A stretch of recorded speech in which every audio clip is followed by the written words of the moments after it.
Hello everyone, welcome to this StarCraft 2 replay brought to you by FMI Gaming. I am Levi and I'll be your host on this awesome game that we have here today. This Korean player, I hope he's actually Korean, but he goes by the name of Curious. Up here you might know him. He's Liquid HuK. You know HuK, he's in MLG right now. He's tearing it up but getting torn up at the same time. But he's an awesome Protoss player and he likes to say happy things and he's polite. HuK's one of my favorites, to be honest. Even though I prefer more of Zerg players, I want the Zerg to win because I'm a Zerg player myself. But yeah, there you go. His name's Curious because you can't tell. And okay, so HuK knows who it is, and I'm sure Curious knows who HuK is. So we're just gonna get going here. We got the extractor trick going on down here for the red Zerg. I don't like to do the extractor trick myself. I like to just straight up 9 OV 10 drone. Or whatever. Okay, so we got normal openings, it seems like, going on. Pylon out here in front, probes getting chrono boosted out, getting queued up, showing that he's just going to be getting probes for a while. He's not going to do any crazy gateway early proxy blah blah blah, no cheese going on here. We got extractor going down on 13-14 area, and we got no gas yet for HuK. But that's okay, because he doesn't need gas, so he's too good for that. So we got the pool going down, and now he's going to throw these drones in the extractor. Oh, he got the annoying probe. So he's probably going to get 100 gas and get the Zergling speed, because that's pretty essential for almost any Zerg build, is to get that Zergling speed early, so they can hold off any quick pushes, or, you know, be aggressive and take map control. Zergs really need to take map control to be able to respond to what their opponents are doing correctly. We're going to see some probes get transferred over here in the gas. Pretty standard, you know, you wouldn't get gas and not transfer it over or anything.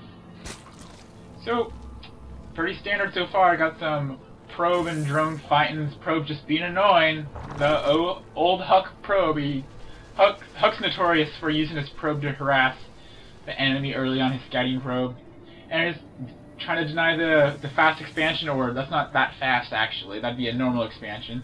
So you see some Zerglings coming out here, a queen, and this is the Zergling speed I was talking about, and he pulled the guys out of gas. You see that he has some gas, so unfortunately he did not pull it perfectly on time, but that's okay because, you know, even though they are pro, they can't focus everywhere, and I'll bet you that he'll use that gas later on anyway, so he's only behind a little bit of possible mineral he would have there. So we got some Zerglings going out here for Curious. Gonna go poke at the front, see what's going on for Liquid HuK. But Liquid HuK looks like he's just taking things slow, getting warp gate. Let's see if he throws down some more gateways, or if he goes for a quicker expand. But it would be typical to go to 3 gates and then expand, or he could do a 4 gate. But it seems like it would be kind of late for these warp gates to be going down for a 4 gate. You see the sentry coming out for the Protoss's essential force field. So it looks like he's going to go for the expansion. You see down this pylon, which is normal, blocking his ramp with his units. Doesn't want any Zerglings running by. Down here for the red Zerg, we still have no extra gas being mined. We got the hatchery going down. We got a Zergling checking around for some cheese proxy pylons, or not necessarily cheese, but you know, proxy pylons, because that's part of Protoss's play, is to do a 4-gate rush, or, you know, just have a proxy pylon and use it to kill you. Because if he has zealots that warped in here, the Zerglings are way out of position, this would be screwed. We'll be able to take out a queen, and you have to pull drones to fight off the zealots, and that's never good. So right now we got lots of drones.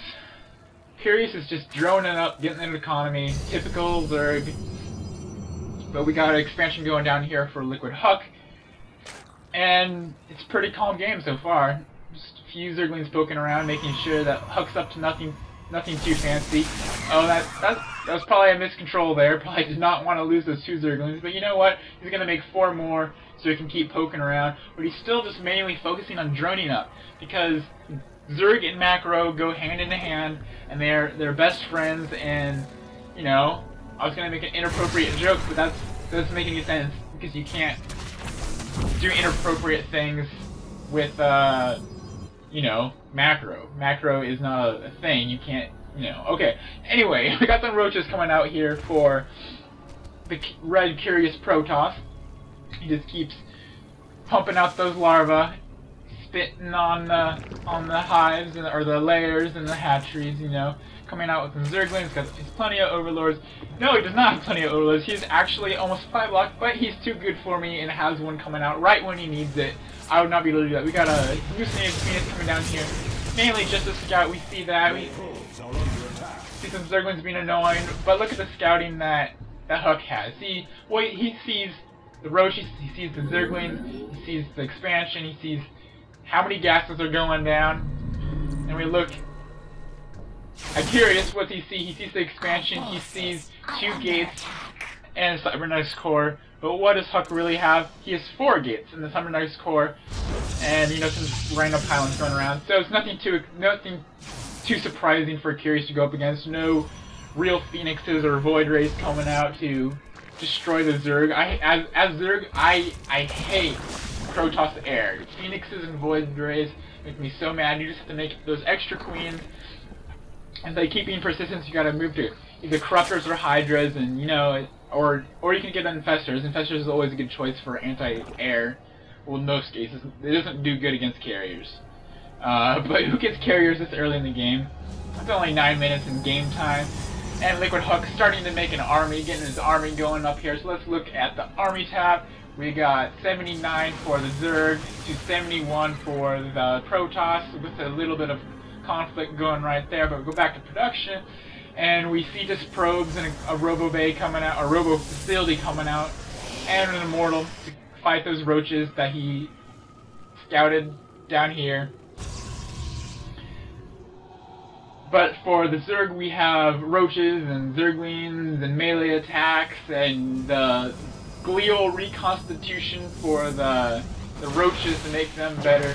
We got a Spire going down here, so we've got to look forward to some mutas or potentially corruptors if HuK starts going with Colossi, because, well, there's nothing better to counter Colossi as Zerg than corruptors. Corruptors are beast against Colossi, if you didn't know.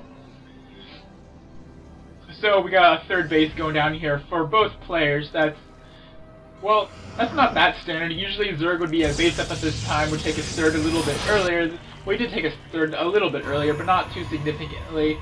Getting a pylon thrown down here so we can warp in units quick to defend this if need be. He might throw a couple cannons.